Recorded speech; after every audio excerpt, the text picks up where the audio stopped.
And partly the public wants to intermission over.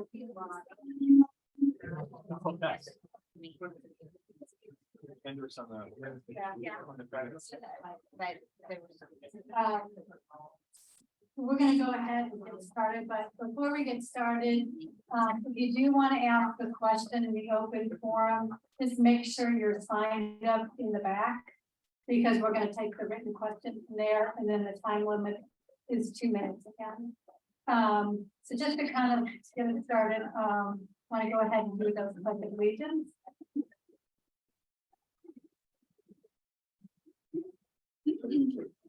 I pledge allegiance to the flag.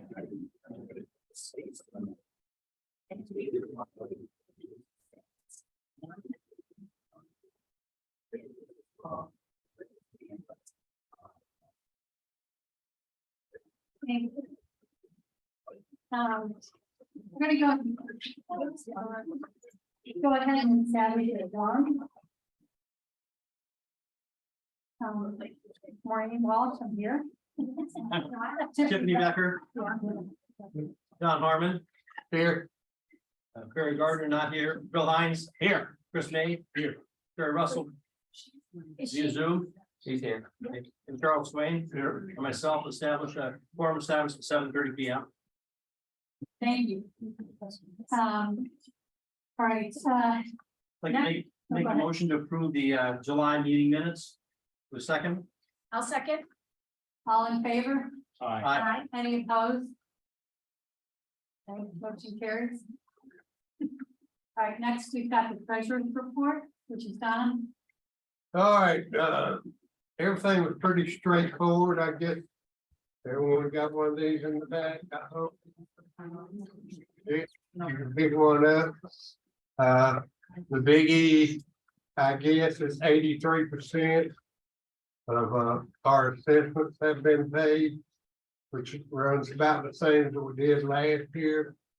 The other biggie in revenue is we had a good month at the golf course as far as revenue goes at 94,000. All The only other thing was capital expenditures for the month of July was 15,000 for the paving that we did around the front gate and all, for some patching. And then we're resurfacing the tennis court. And the tennis club donated 5,000 of their money for that, so that's kind of helping offset those. There's nothing really big operating expenses are pretty close to what was budgeted. It's a little less than what we had budgeted, but payroll's a little less than what we had budgeted, but we're running behind on the employees. We're behind at one in the POA office. We're behind 2 in golf course maintenance. And we missed one somewhere else. Had 2 in road maintenance. Yeah, and road maintenance. So that's why we're over there in payroll. But that's about all. It's a pretty simple month, straightforward. And Thank you, John. Thank you. Okay, next I'm gonna go on to the president's report. In the past month, we had some strong storms come through the neighborhood, and with hurricane season just beginning, I just want to take a minute to explain whose responsibility is on maintenance of the trees. Fairfield cannot go onto someone else's property or lot to do maintenance on a tree that could be near the road. That's the property owner's responsibility to maintain the easement to the street. Utility companies do have the rights to the easement and will come in and maintain their equipment and trim trees. So one of the questions, that we get asked, at the POA office, what happens if a tree falls into the road or on someone else's property? So if a tree falls into the road, please call or notify SPA, and they will coordinate with the fire department and maintenance department to come and remove the tree and place it back on the owner's property. They're there just to get it out of the road, but then once it's on the homeowner's property again, it's then their responsibility to remove the debris once it's off the road. And then if a homeowner's tree falls on a neighbor's property, it's generally the property owner, not the owner of the tree, who's responsible for the damage, as well as the cost of hauling away the tree. Can you repeat that? So if the homeowner's tree. Okay, listen. If I had to write it down so I couldn't screw it up. If the homeowner's tree falls on a neighbor's property, it's generally that property owner, not the owner of the tree. So if a tree falls onto your property, unfortunately, that is now your tree. Your responsibility. And that is the Georgia state law. Yeah. So it's not unusual to this neighborhood, and it's actually the law in Georgia. It's called the Georgia Fallen Tree Responsibility Laws.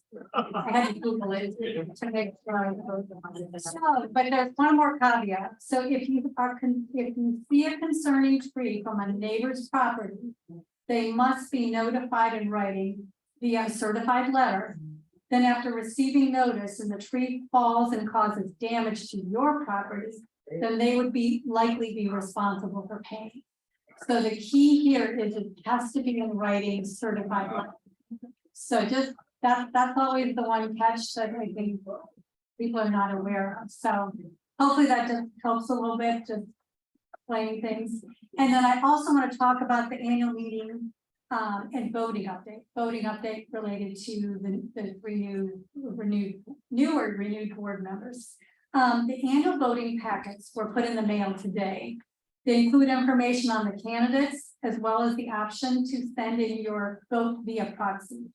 Also included in the packet are the certified financials that were audited by an external CPA firm. Please be on the lookout for the packet, and if you do not receive it in the next week, contact the POA office.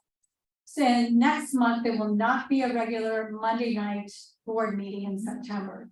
This is due to the annual meeting that will be held on September 16th, which is a Saturday, in the Fairfield Clubhouse.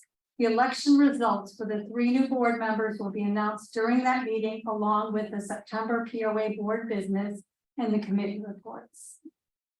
That concludes that. Next up is the operations report, and Allison Kennedy is going to give that up.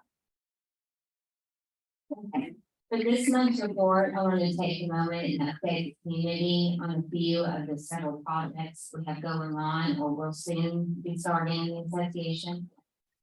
First off, is the POA office. The POA office rebuild should be wrapping up at the end of the month. And you've noticed it hasn't painted. We have a roof on it. We're almost there. They're putting in floors today. The POA office will close for several days to allow the staff an opportunity to get moved back in. We will announce the closure via an email blast to the community several days prior to the move. Seeing the light at the end of this. The rec center.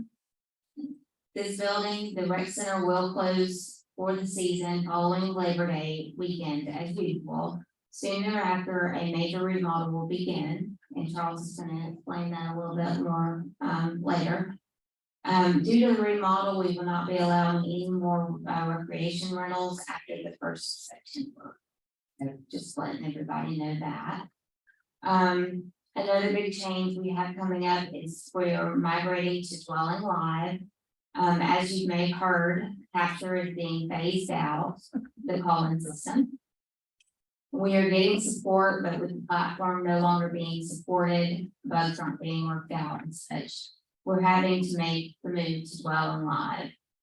Dwelling Live is owned by the company that bought Capture. The program will look a little bit different, but operate the exact same. And we're sure that the data that's already in Capture will transfer smoothly. There's no change in the monthly cost of the association, and another good feature is that they do have an app for ease of use. We are still working out the details, and we'll give additional information closer to the migration. And we have been told that it could take up to 60 days to migrate to the new platform. So once we get close to that, we will be announcing that. You will have to set up a new profile, and we're still working out the details on how all that's going to work out. Another big change we have coming up is the speed limit. As announced in the June POA meeting, the speed limit will soon change from 35 miles an hour down to 30 miles an hour. Road maintenance will be putting out the new signage mid-September, and the new speed limit will go into effect on October 1st. And last but not least is Dock A.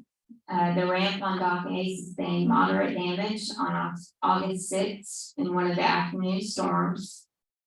We do have a contractor lined up for the repair, and materials are already on order. We currently do not have an exact date, but the repair should be made by Labor Day, pending the material.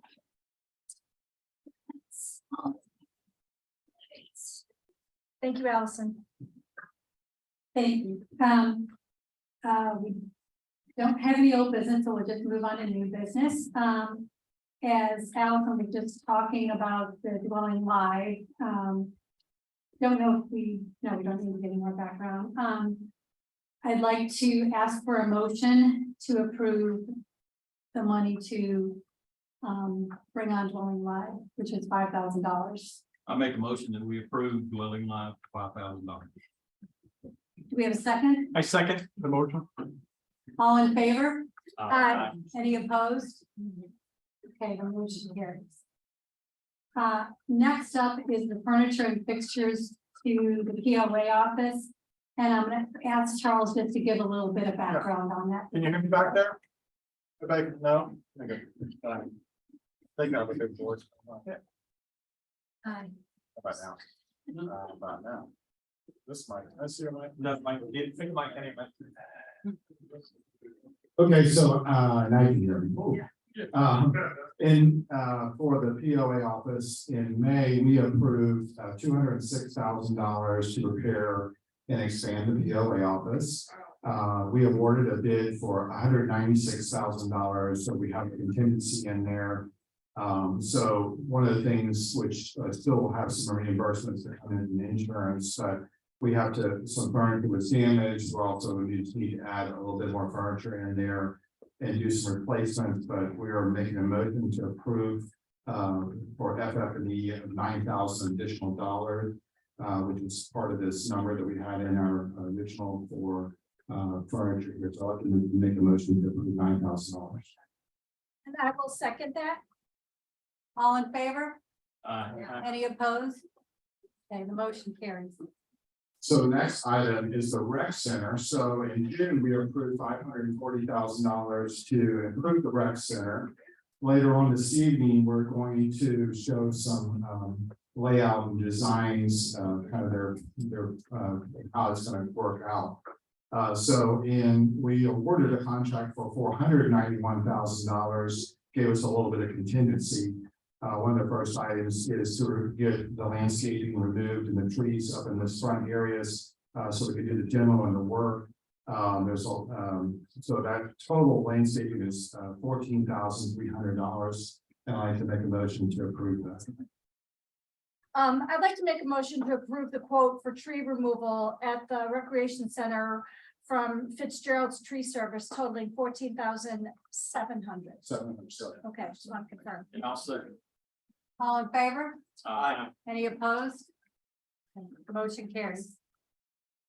All right, next up, we've got lot management. We've got 3085 Briarcliff Court, Briarfields Court for $7,000 was the selling price. I'd like to make a motion. Someone wants to make a I'll make a motion to sell the lot for $7,000. So, second. all in favor? Aye. Any opposed? Motion carries. Next up, we'd like to talk a little bit about the rec center.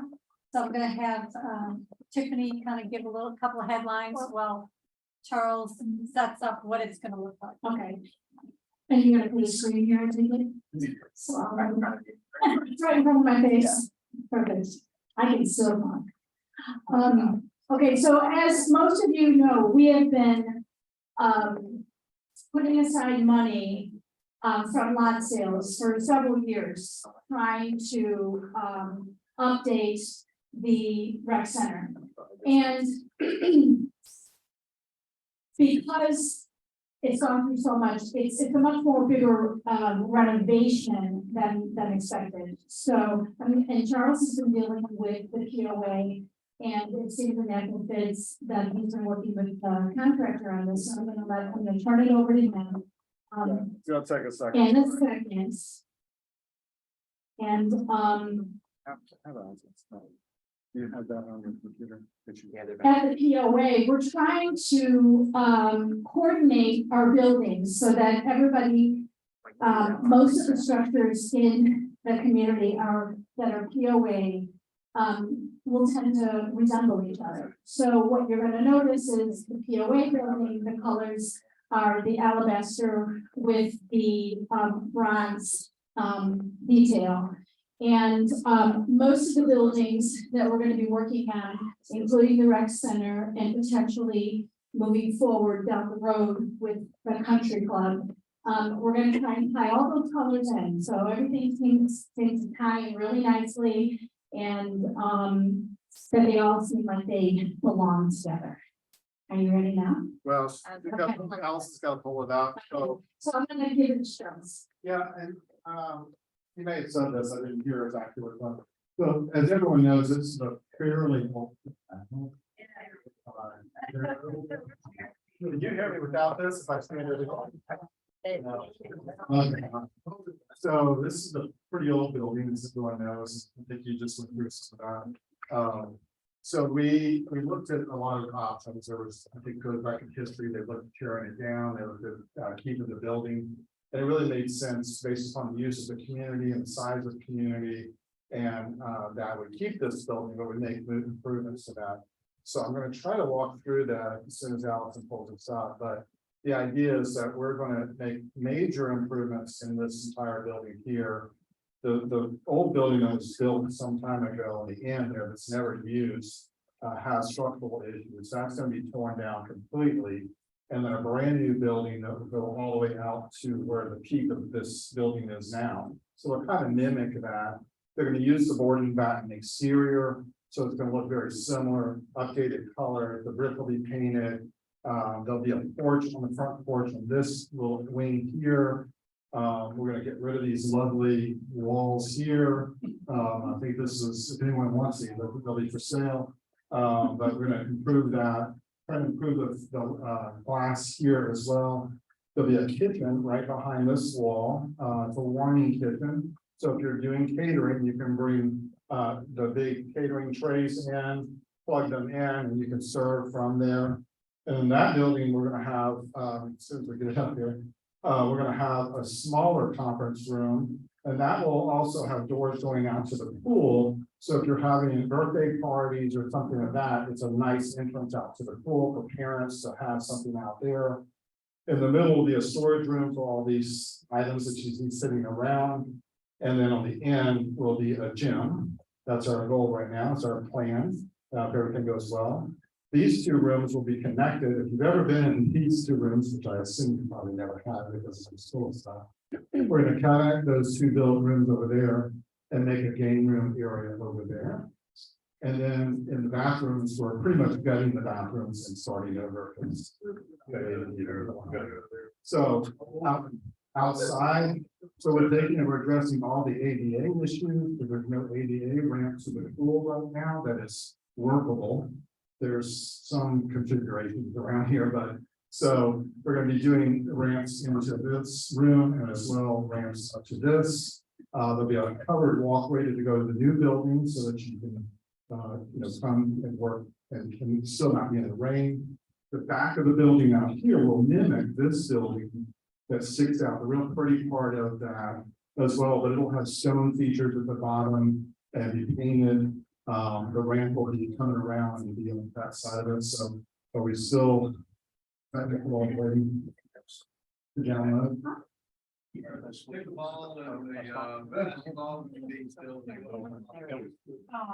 Yes, what we're doing is actually, we're gonna be doing inside the building. It's not, it's some of the new residents. Sorry. I don't know if they paid you here. We're gonna talk to them about that. Yeah. At least initially. So we're gonna, when we turn on the building, we're gonna put a temporary fence up. We're going into the pool area on it. And then I don't want to get too far ahead, but we are looking at how to address getting access to the restrooms and things of that nature, which I think is really important. So I'm gonna save that for later because we're hoping to have a little surprise later on about that. So I think it's gonna look really pretty in the back of the building. And I think the main thing too is updating the software here as well with gate cards and stuff like that. Part of our plan, whether it's going to happen all at once or not, is to update our pickleball and basketball courts, things like that. So, I mean, it's all going to be part of a greater plan. Yeah, so in here, my goal here would be nice enough that you can hold a wedding. Today, I don't think you, or reception at least. Well, it depends on the type of wedding. Yeah, well, yeah, that's true. If it was my wedding. And with that, it becomes income producing. What's Yeah. that? And then, yeah, the Right. idea is, I kind of did a little bit of a test. I think if it was just an income producing property, it would take a lot to pay back, but I think we'll actually could make some income off of this. This would be a nice. The next area that we have to address is the parking lot. And if you had a reception here, because this room would handle about 75 for a tabletop. Sitting down at dinner. That room will be able to hold 45, so you could potentially have up to 150 people here at one time. This can hold 120 theater style, kind of like you're doing once they clean this up a little bit. So everything I think that would be added. That's, yeah, we're gonna add additional security cameras and scan cards at all the locations. We still have to work out like the gym. How are we gonna handle security, what's available, how it's going. So bear with us a little bit as we're thinking through that, especially with Lonnie and Allison and everybody else. So, hello Sherry, we don't see you. Sharon, we see you. Yeah. Can you click just on this? Yeah, I was trying to get it to share the screen to everybody that's at home watching it, but Well, we're gonna post it online. maybe easy. So this was just the list that I just talked about, so, but if you could click on the next one. So the library, so I want to thank you for that great idea. Okay, so there has been a little bit of, back and forth, like people still want a library, but do we need, the thousands of books from 1970, and then like there's some school books in there and stuff like that. So I think we're gonna pare it down. And we had a little closet. We had a little closet that is right now where you would go in to go to the bathrooms, and it's gonna be blocked off. So we thought we would use that as storage, but I mean, once you get in there and turn around, you're full. Like, so there's not a lot of space. So I think what we're gonna do is we may still utilize this area, wherever it is, this area as a small library, or maybe rent out games, something. So we're still in the talking phase, but that's something that we're leaning towards. So we'll start over here. The first thing over this side is two major issues. We're capping this off to be permanently closed. We're gonna miss the birds that we hear on a regular basis in there, but and then we're gonna enclose this and make it look a little more presentable area with a TV, so you can have presentations at a larger scale. That would be this area, the covered porch I already talked about, and then this would be the kitchen area. So that if you take that hallway where all the books are and you basically split it down the middle, that's what we're doing. We would incorporate the kitchen into this side, and it's a warming kitchen. You will not be able to cook there, because then that gets into a whole nother issue with insurance and things like that. It's a warming kitchen. So we're going to greatly improve the look of the covered walkway coming in, as well as this now just becomes the main walkway to the pool. We left this little nook over here so that it would be the ADA ramp. And then there'll be a family changing room. You can't see it there for families to go in here and whatever they do, mothers or whatever, do that. We're moving the two restrooms to be in the breezeway and have separate entrances. We were in Charlie, I think it was, you were saying, we were in the bathroom, he goes, I can go right in the ladies' room right here. Anyway, we're not gonna be able to do that anymore. So this door that's back here, Charlie, that you were trying to peek in on the women, you're not gonna be able to do that anymore. Here, now, well, there you go. They know I was in there, not in there. So that's gonna be a storage room now on the back. So again, we're moving the stalls over here, and we're all the stalls will be redone, all the ceilings redone, blah, blah, blah, blah. That'll be a much improved upgrade and look on that. On this side, hopefully this works out right based upon our layout designs. We can't do anything with this room. This is where our electrical is. And then we also have a lot of plumbing in here. So we're leaving this. But this back hallway is just junk back there. Right? It's so we're going to clean out this hallway so you can play games here, walk down this hallway, and also go play in there. Don't know if that's what the games are going to be. We just, Just ideally. fill in, right? So the covered walkway will actually, the design shows it going out here, but it'll be coming through this way, connecting into the building. And this will be a beautiful exterior out to the pool that'll mimic what's covered now. And but I think this is a great family, like for families, etc., to have events that can have the doors open and be able to see out right to the pool. So this will be a large storage room, which we desperately need. And then this is the gym area. Some little things about whether or not we have the gym door, additional door here or not. So that has to do with security issues that we're going to talk through. So if you just click through, just these are kind of sorry, go back. It looks like there's a wall where you mentioned now. Where's those? Now it's to the right, all the way over. This? Where we walk in, right? Oh, this is just a fence because my program that I have is too cheap and it can't, or I'm just not apt enough to figure it out.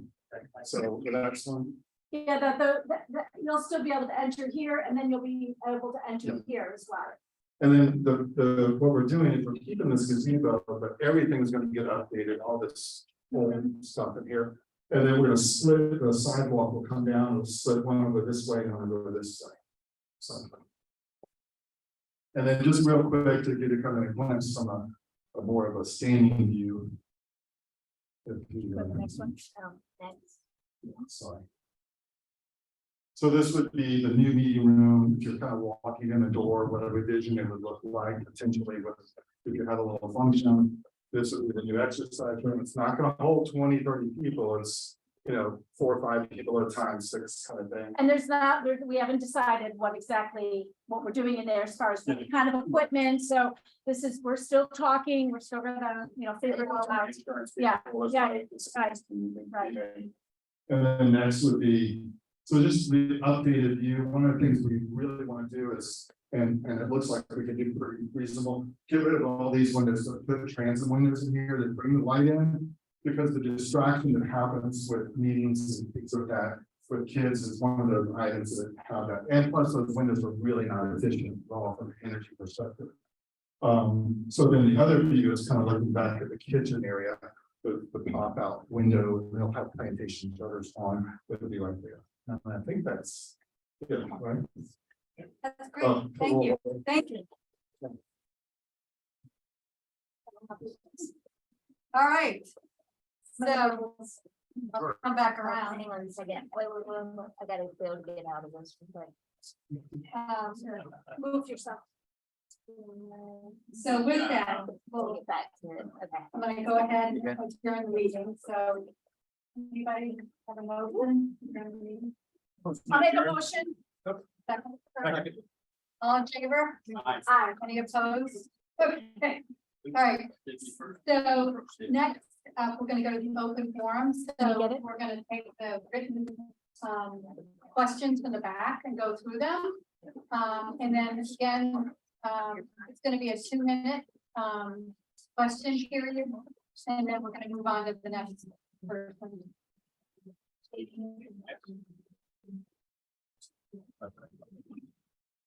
Okay. Up first, we've got Bill Mack. Yeah. Okay. Moving down to Carolyn Jess. Hi, Carolyn. This is the time. Okay. One mic. No, I don't need a mic now, I'm retired school job. Okay. Can everybody hear me? Yep. Okay, I've been concerned for years, and everybody else's concerns, things, they talk to you guys outside of this meeting. That the concern is the board members, what you guys just did, you talked, you asked them whether they approved it or not. We didn't say whether we approved it or not. Is that not a concern? Or what? Because I have a concern, and I can't go to any one of you to tell you what my concern is for you to address. Why can't you? Because you guys don't do anything. I mean, Yeah, tell us what you want us to do first. I get emails on the regular from people. I get people calling me. I mean, we all answer questions and concerns from the neighborhood. You can always reach out and you can always talk with Allison. She could reach out to one of us. We are always available. Okay, well, first of all, I don't have a computer. Don't want one. Okay, we all have phones though. You can And call so us. I had called the office before. Mhm. Okay, because my concern is why is it that every year. You guys say what you're gonna do, your maintenance, this area, just like I said before, that's this one. You're always raising the POA to do this, that, and the other, and this, that, and the other, never gets done. Okay, and so my concern is, I know I heard from tons of people about the POA dues going up, especially during this time, when most of us are retired. Okay, and trying to survive the house. My 2 minutes is up, I know, but I got, I have a lot to say. And I don't understand why everybody isn't concerned about that. And just like I heard before, and I mentioned this the other day, that somebody made a statement about if I couldn't afford it to move. But I've been out there since 1991. And I'm not going anywhere. Okay, so that's just a concern of mine. Can it be a council? Because it just brings, it inconvenience. And I live on property, like this in Oregon and California, and it's nothing like this. This is, because this is a North, it is not. Ms. Jackson, can I answer that, Ms. Jackson? Yeah. Okay. Exactly. You got, one thing that a lot of residents don't realize is that a lot of the decisions that come to the board are based on committees, not the board. And I asked about a committee, and you guys told me it's not until December. It's September when the annual. Well, I asked about that, and somebody told me I couldn't join nothing until, the board thing is until. September, if you, it's on our, it'll be wide open, you can sign up for the committees in September. Next Oh, month. okay. But to try to get you to help you out with some things, the board relies on the committees, and we also rely on our management as well, and also our attorney. The things that come from the committees is based on what we vote on. It doesn't come from us. Yes, ma'am. Yes, ma'am. It does come from all the, there's no such thing as we're the POA and you're not. We're the board and you're not. We're residents just like everybody else. Mhm. And we have to, but there has to be a board that makes the final decisions for things so that our amenities can keep going, so that our personnel can be paid all the way down the line. But it's based on each one of the committees that recommend these things. It's not, we don't sit up here and just say, okay, we want to do this or we're going to do that. It's all given to us from these committees, and that's how it comes about. And committees are residents. Yes. Only residents. Right, well, we just sat up here and saw you guys doing what you did, and all who agree, and we sit here, and we. But that's not just our board, that's the way government works. So how do I get, Just how do I get a question to you to ask you a question? Well, just like right now, you're asking questions here, and I'm trying to express to you how things work. Now, if you said you were a retired school teacher, well, schools have board members also. I'm not. Trust me. I appreciate you being a school teacher. That's what I was going to call it for, to be a teacher also. But the point is that every government has a board, just like you have the school boards that were voted, people voted in, and they have to make these decisions based on recommendations that come to them as well. Now, you may not like it, but we have to do as board and as committees, we have to do what's best for the association, which is us. It's not you and them, it's not we and they, it's all of us. Because we have to do the same thing. So that's what I was hoping you'd understand. Yeah, it's just that we don't feel like we're all. Well, I will apologize to you on that, because you can come to me, you can come to any one of us here. We're just like, we're your neighbors, and we're more than happy to. But the thing is that a lot of people understand we've got rules, regulations, we've got DORs that we have to follow under. And everybody has to follow under. It's not just off the seat of our pants that we make these decisions, but it's based on recommendations that come to us. Yeah. Let me address some of your financial concerns, because I know you have them about the dues going up. Well, it's kind of not something that we just decided to do. It's how history has built this place. This place used to be, Treasure Lake. And it was built by Great Northern Development. We went bankrupt, and I know the dues were really cheap, because when I built my house out here about 40 years ago, POA dues were only $90 a year. Okay, see, then you got to fast forward. The POA did not have to keep all these pools up. They didn't have to keep the golf course up. They didn't have to keep nothing up. And we ended up having to buy it because Fairfield Incorporated changed Treasurer Lake to Fairfield Incorporated. Well, they started going bankrupt because all this crap costs money. And I do worry about the dues and what they're gonna lead to, because they have went up a great deal since my $90.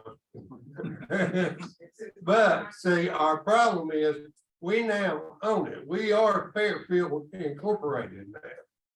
And that's what's, one of the things driving the dues up is because we're Fairfield Incorporated now. Even though Fairfield Incorporated don't exist, but they have 7 other communities that's always been doing the same fight that we have. So that's what's driving the dues more than anything, that we gotta cut something down, but you can only cut so much. And if you look in your budget that I showed you earlier back there, it tells you what everything is costing us. And that's gotta give us a bottom number. Used to at $450, that these were at one time, we didn't own the lake. And we didn't own the golf course. And we had to buy those things to keep them maintained. Because if somebody else owns the lake right now, and we're trying to put money back to satisfy the state, they could just friggin' drain it. It'd be their lake, their property, they could just drain it. Or they could just, if somebody else buys the golf, had bought the golf course, they could just let it grow up.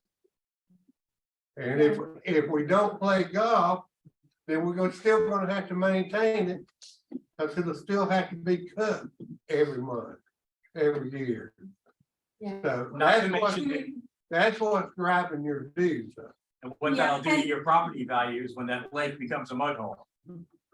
So, And just looking at some, I'm sorry, but just looking at a few of the things, I just had notes on.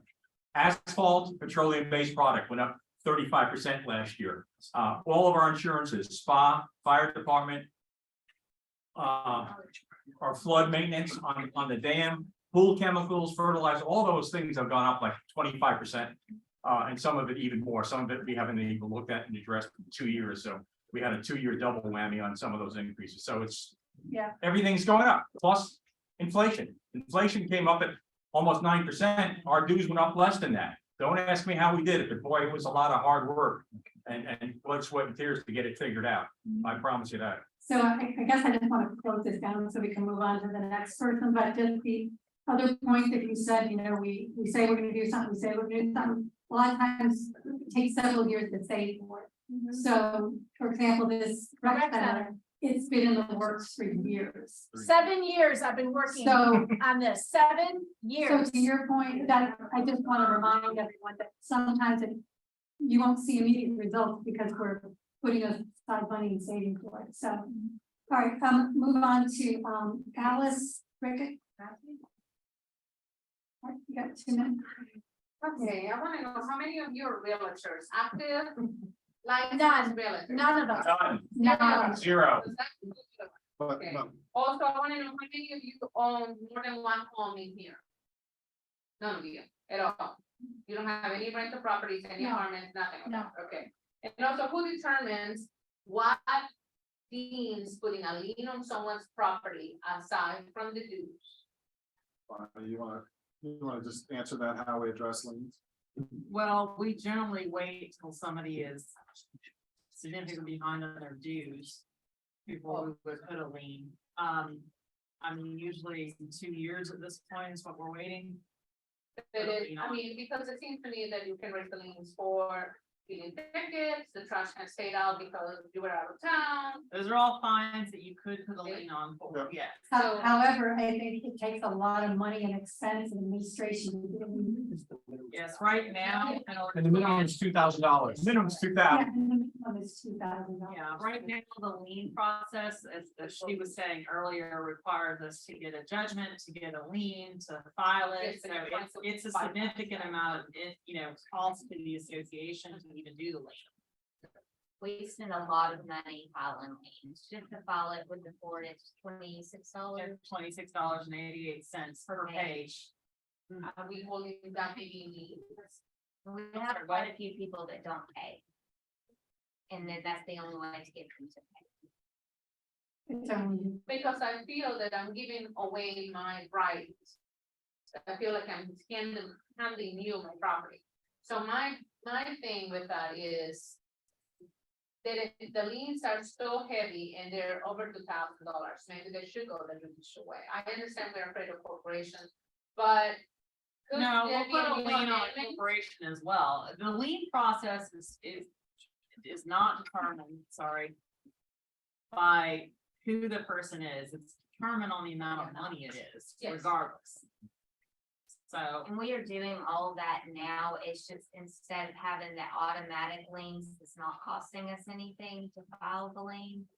Against the property, it's costing us money and. Correct. So yeah, it saves money.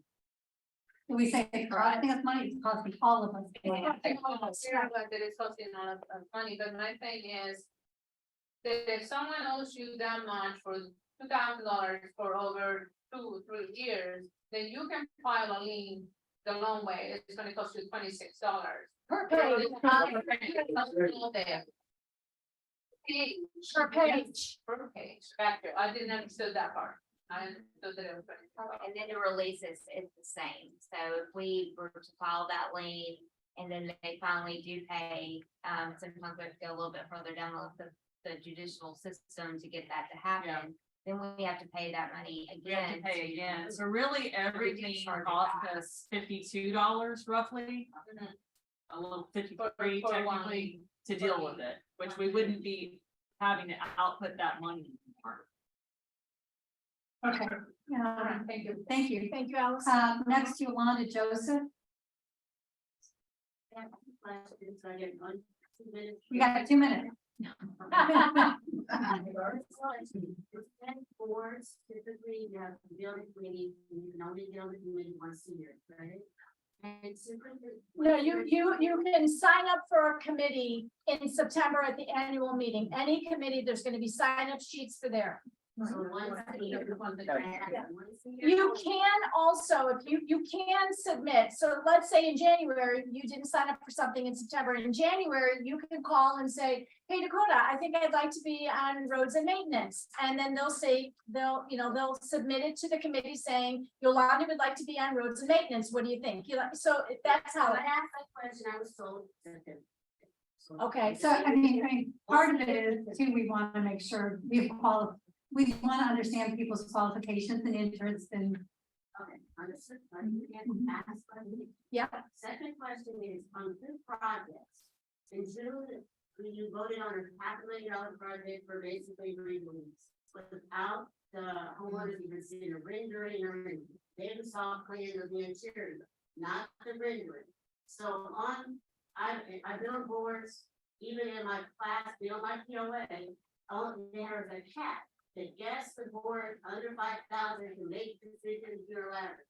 Over a certain, I'm not saying 5,000 has to be a number, but over a certain amount, then it has to have 2/3 vote if we can spend X number of dollars. Yeah, our I'm documents not. don't, our documents do not contain that language. That's why you're not seeing And it. so I think, right, but I've gone through and seen it, so I think in order for members to say, where's my dollars being spent? And as far as the projects, how do you get the input of the people living from? And that's, I think, the issue, there's no plan to say, I really care about what people do, but they're not, they don't get that's on. They don't have a best interest in our, but a lot of projects is really getting, right? Some of the things we know, projects were amazing job, we put a road done and all this stuff, so amazing project. It seems like the homeowners should get some. They didn't even know, if I bid on, there has to be a vote on the agreement. But I understand you don't have to be money. How do you look at members for us to be able to amend it? So then we can have a vote on our part. The one thing that we have issues with here is that just to get the last COR amendment and, get it changed, it took us almost 2 years. So if we had to rely on the residents' input on every single project, nothing would ever get done. Nothing. Unfortunately, because we do not have the resident participation. Normally at our board members, there's maybe 5 people. This is one of our more, you know, we just don't have the, interests. I've been coming on that last 5 months, I think, more and more people coming in, I think you have to put there is. And so I just want to know, we can go, we're going to be able to reflect. What the people business is. How do you put that process look like? Well, the process looks the same as this rental restriction. You would have to put it out to the voter community to change the declaration of restriction. So it looks the same as the rental restriction that we're going through right now. But even to change it for the doing just the. Correct. You would have to change the declaration of restrictions. All right, we've got Bill Knight here. I have one quick question. That follows up on that and follows on what I said. And now, with the change to the POA Act, the threshold for reaching a quorum or approval goes up. It does quite a bit. Based on the history that we had in getting response from the members of the POA and the time that it's taken. What if we have an emergency situation, similar to the flood of 2009 or anything else? I mean, it could take months before the membership responds to. Correct. So I just wonder if y'all have any that same concern. I mean, That's why you gotta get your neighbor involved. yeah, All of yeah. And we have, you know, we have a rec committee and that, I mean, this rec building has been, we've been talking about it for 7 years. I mean, and we've just been waiting and waiting and saving and saving and saving and putting money aside from lot sales and Doing surveys and people surveys and and doing getting- surveys and we, I mean, it's been ongoing. And you know, we'd love to have you on the rec center if you'd like to get in on it. Yeah. So.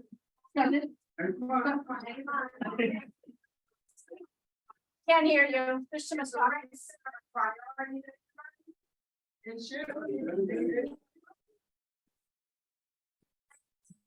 gonna go ahead and close this section, because we've got another. Need the candidates, ask them questions. So. All right, so I've got some, while we're setting up here, I've got some, kind of rules, the procedures. So all questions will be written on the cards provided. No one from the audience will be able to ask a question verbally to the candidate. All the candidates will answer each question with a time limit of 2 minutes. And each candidate will answer a question. We will alternate answers first. And no personal attacks on the candidates. And not all the questions will be asked due to the time of the subject. So we may call it after so many questions. And if a question doesn't apply to each candidate, it will not be. asked. well. Anyone else? They will be asked. Okay, did everybody hear all that? Yeah, the candidates go on that box. I have some law and order. Because it was back there.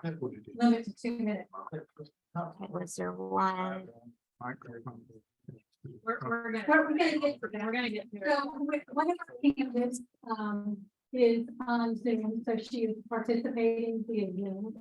And the other candidate, Dennis Brown, has COVID and he is unable to attend and will not be participating. So illness and travel. So do you He wants to take it out? Yeah. Let's see. Okay. That's it. You found it? Well, Okay. you want it. Oh, thank you. Want me to thank you on it? Right, yeah.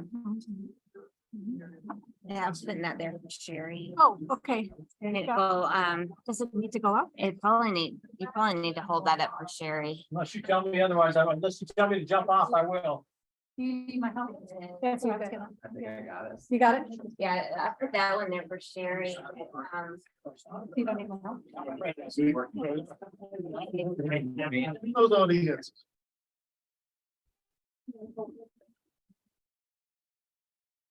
Can you turn it back up?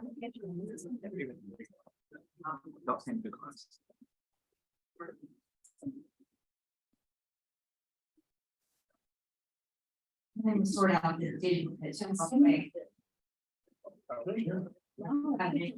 Okay.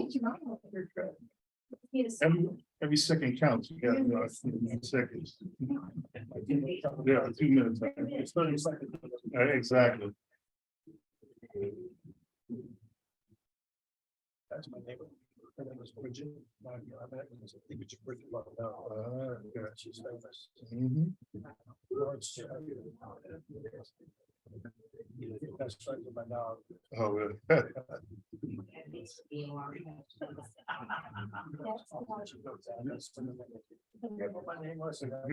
do.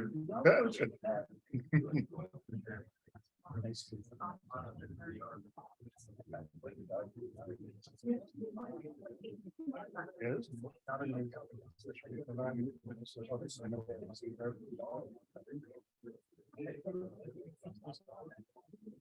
I'll be back.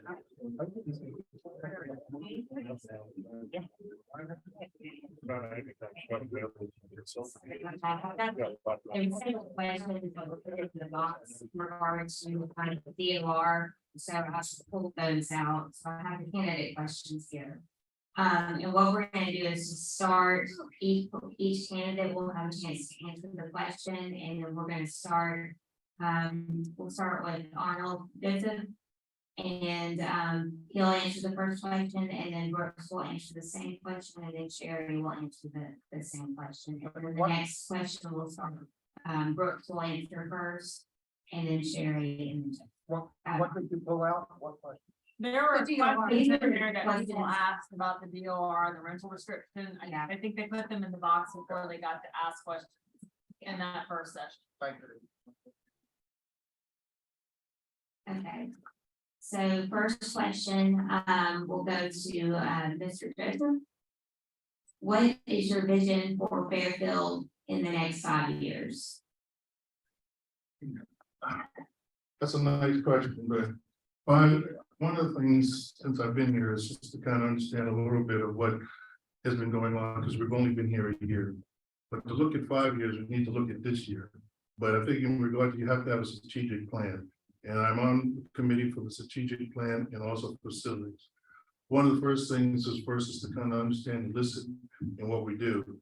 And one of the things right now that I see is more communication in regard to the plan. I think there's a lot of information that's being shared, and I think the committee is doing the best that they can. But one of the things is you need to have your base and understand what are the key activities that need to happen. And we need to communicate to everyone what that is for the next 5 years. But currently, right now, what I see is get the immediate things, the roads and fixtures and so forth. Because if we don't get the immediate things in plan for this year or 5 years, isn't going to matter. And so I think it's important that people have that information in front of them and we communicate it on a regular basis, not just once a month, and keep a place on what's going on. And I think the last piece of that is having the committees, and people need to be involved in the committees. And understand what the 5 years, but you need to know what's going on this year, and did we achieve the goals that we did for this year and into the next year. Thank you. Right, Brooks, what is your vision for Fairfield in the next 5 years? So I led the strategic plan last year with Barry Gardner, and we had a really outstanding, exciting year. It wasn't because of the leaders, it was because of the 8 committees that all input and brought other ideas together. So a strategic plan, it really started with that group saying, what is our vision for our community? What do we want here? And it was very unanimous. So we want a home, we want something that's nice, clean, more upscale, safe. And so how does the board go about doing that? And each of those committees then came up with objectives and plans for 5 years to do that. So the first year, it really was not surface, but it was the first look at saying, what's our vision and how do we look at that in each of these departments for the next 5 years? What does the dam look like? What does the fire department look like? What do the roads look like? And each of those things, we found out that there was lots of needs that had not been taken care of. We were really kicking the can down the road.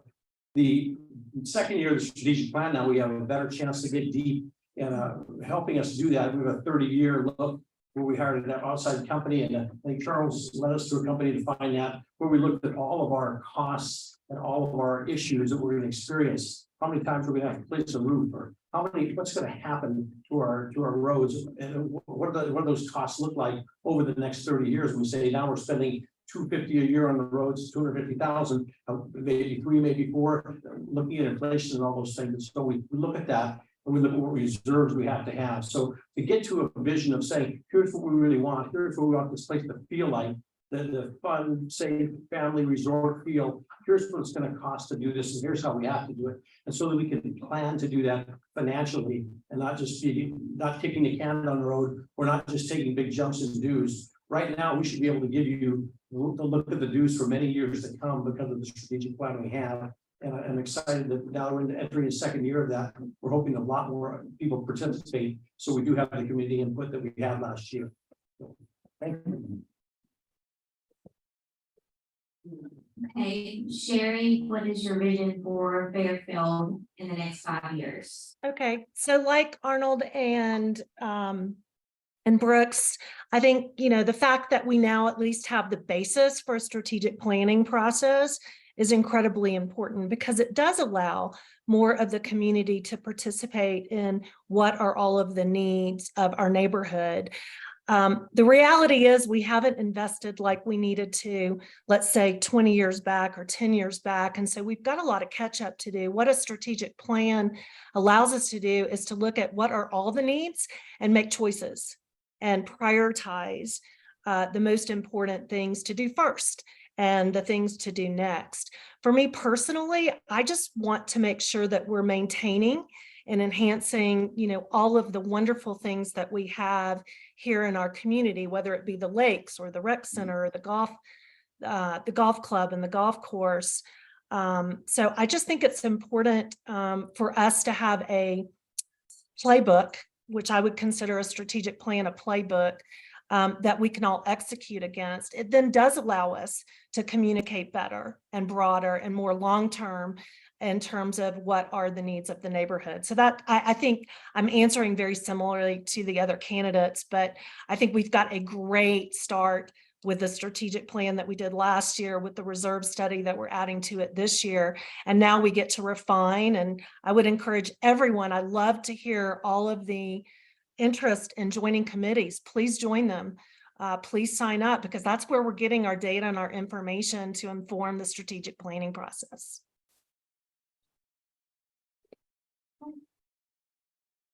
All right, this next question, Brooks, is going to start with.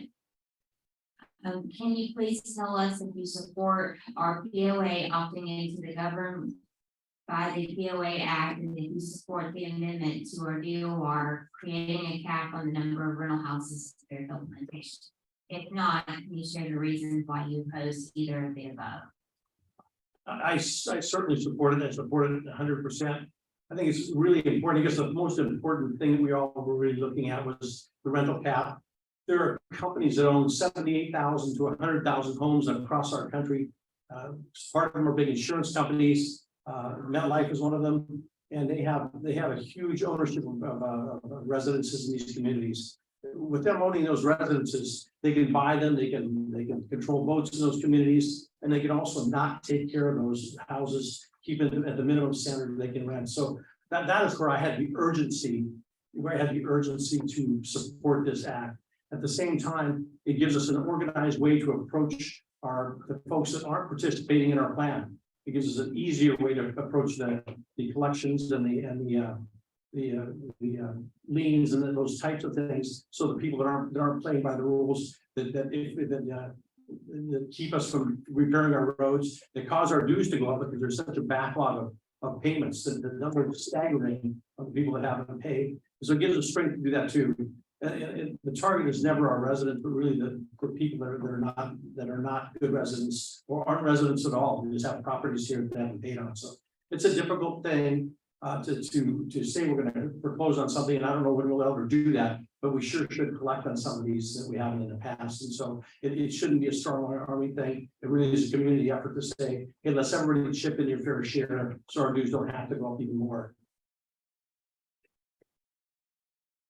All right, Sherry, can you please tell us if you support our POA opting into the governed by the POA Act? And if you support the amendment to our DOR creating a cap on the number of rental houses in Fairfield Foundation? If not, can you share the reasons why you oppose that? Yeah, I absolutely do. And I did vote for, the amendment. And the reason is very similar to what Brooks is talking about. First and foremost, I have a lot of concern about the corporations that are buying up neighborhoods and renting the houses out. And I've done research. I'm sure many of you have done research to what that's doing to the values of the homes in those neighborhoods. And I want us all to maintain and continue to, frankly, improve the value of our homes. And I know that we have had some challenges with some of the corporations that rent in our neighborhood already. And so I certainly don't want to see that get worse. In terms of, what does the POA Act give us that we don't have currently today? I mean, we have the ability to do many of the things that the Act also addresses. But to Brooks's point, it gives us an easier way to work with or without those owners in our neighborhood that aren't holding up their end of the bargain. As we all know, when we move in here, we are committing to being part of the POA. And it does seem to be easier for those individuals that don't actually live here, but own lots in here to not participate in the financial obligations that we all have. And that does impact the rest of us in terms of the money that we have to leverage annually and with our capital spending. So I am very much a proponent of it. I do know that the unintended consequence is that it may be harder for us to pass future amendments to the DOR, but I think that's a risk that we should take given what we will get by joining.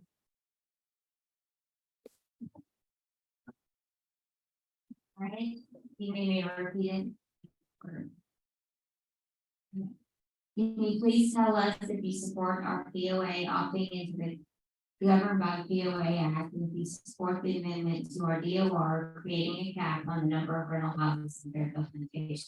If not, can you share the reasons why you oppose either of the above? Well, when I walked in here today, when I saw everyone in here, I know it's a very important process. And I've started reading, I still have some questions. So I'm not going to opt out of the question, but I'm saying just some more detail. And as I said, when I started running, and the two other candidates have been on the board, so I'm learning some things. And first, I need to understand, because when I was listening and I read it, I told my wife, I said, the devil's in the details. And I'm not saying, I do believe in the fact that you do need to have a limit in regards to rentals. But one of the things is when I ask them, when you ask the question, we're still not sure, even in our own policy, how certain things are. And I just think, I'm not saying that I would not vote it. I just need some more time to review it further and get some more details around that.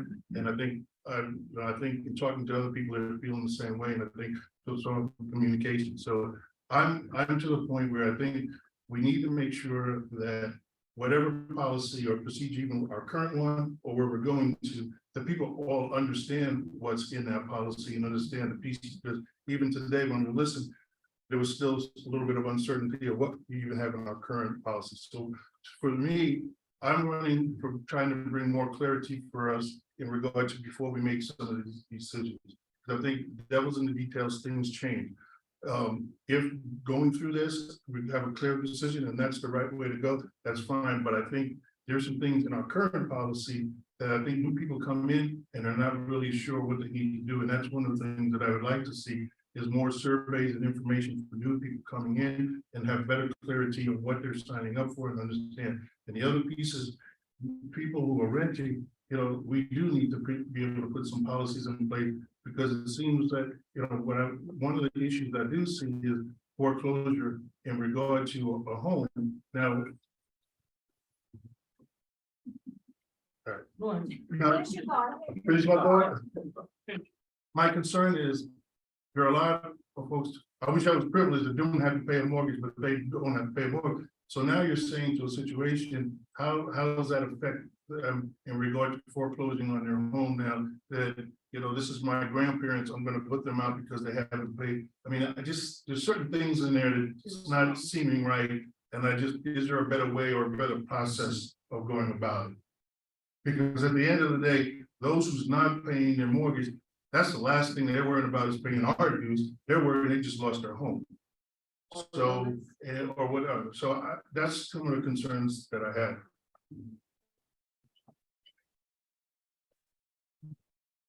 Next question, we're gonna start with Sherry.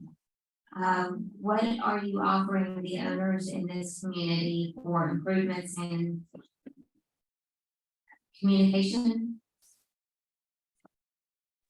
I'm sorry, Allison, can you repeat the question? What are you offering the owners in this community for improvement and I think it's community relations. Hmm. I think it says communicative, like, how are you gonna communicate better with residents? Yeah. Is what is getting at. Yeah, so I definitely think that is always room for improvement when it comes to being transparent and communicating with the neighborhood. I'm not sure if the neighborhood's aware, but we're not actually required to do these open monthly meetings. The DOR only requires us to do an annual meeting. So that in and of itself is an enhanced communication with the community. I think we've been trying a lot of different things this year. The community sessions, of which we've had 3. We've done surveys. We're trying to reach, I think, more people with our email and Facebook communications. And so I think as a board, not just me individually, but as a board, we're recognizing we need to experiment with different ways to reach the community so that everybody understands what's going on and what we're grappling with. If there are some, you know, important issues or problems or challenges that we're trying to solve. So I am a big proponent of transparency and communication. And so I don't know that I have a silver bullet because everybody receives information in different ways. But what I will commit to doing is continuing to work with the board to experiment with different ways to communicate on the important topics of the neighborhood. And, you know, some of them will work, some of them won't. And then we just have to adjust and find other ways. So I do think it's an important topic. I just don't think there's one single way to reach our neighborhood. We need to continue to look at different ways because everybody receives information differently. I think that's what the question was asking, but it was a little hard to hear it. Hey, Arnold, what are you offering to the owners in this community for improvement in communications? Well, this is the opportunity because last time I had 2 minutes and I didn't get to finish what I talked about. So one of the things is why I was running is that we are all in this together. So I may be sitting over here or I may be sitting over here, but we're all together.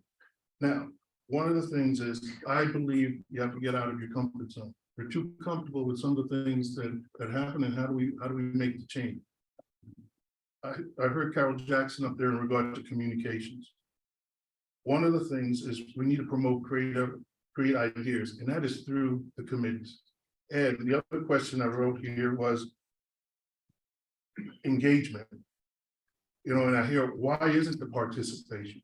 There was a lot of people here today because we want to understand the DOR. why aren't we here for all the other things? So we need to understand why participation is low. I think when you feel engaged and feel a part of the community, you're gonna come and you're gonna have an input. The other part is, I think we need to do more surveys and get input of information. And in regard to participation in groups, my question is why just September?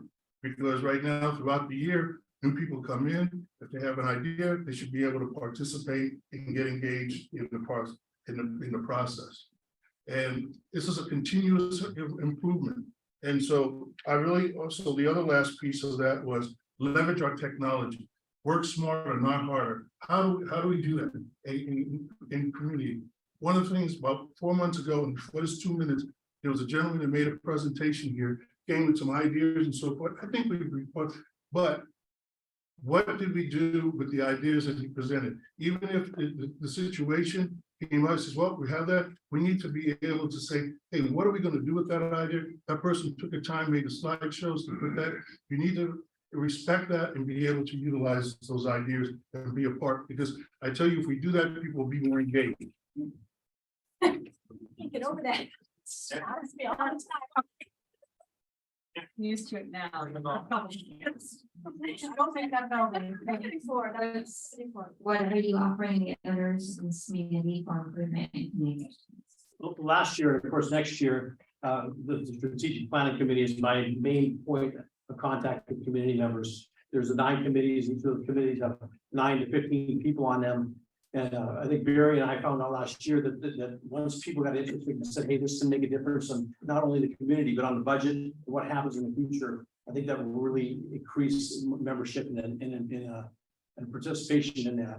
I really think that the impact we have is best one-on-one. So when people call me and say, what's going on here? What about this? Or what can you do about this? Then the key is to take it back and do something about that. And I think that we have a board that's very willing to do that. And if we didn't, that'd be a real problem, because as people said earlier, we're no different. We're just we're your neighbor, and we care about each other's neighbors and how things happen. And so the second key then is availability. So participation in committees first, and interacting with community, availability and being available by phone, text, or email, and then reacting to it. And this isn't my idea, but a person came up and said this a few weeks ago, and I think it's a great idea. And I think that Arnold echoed it, that we need to have more communication with new members and a monthly kind of luncheon, or kind of something that welcomes into the community, but it also helps them understand, because what happens is when people ask questions, we better understand what's happening as well, because somebody asks you a question, I think, yeah, I got to look into that. I had 2 questions at night time thinking, now I got to look into that because I don't understand myself, but they're important questions so that we have to respond to. So those are the things that I think would be best impact, of the key being personal interaction, follow up, and gaining the confidence of individuals at each stage. All right. Well, thank you. I think it helped us get some insight. Thank you for doing all the hard work and answering these questions. Really appreciate everybody's time. And I just really thank everyone for coming through and staying through all the different acts. I don't know if we do a final curtain call here. But Have a good night. That's it. thank you.